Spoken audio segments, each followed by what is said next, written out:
Lagay muna tayo ng mantika.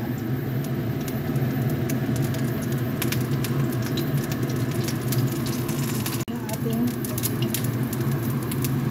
ginger. Ang ating bawang.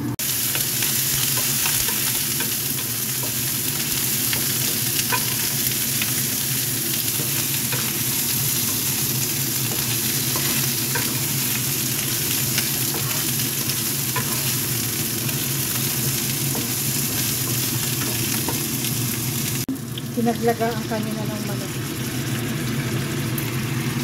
Tapos saka natin siya dito ililipat.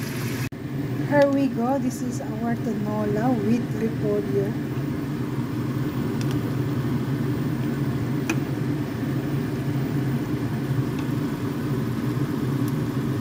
Wow, wow, wow. For the go, this is our tinola. Wow, sarap. Tinola with repolyo.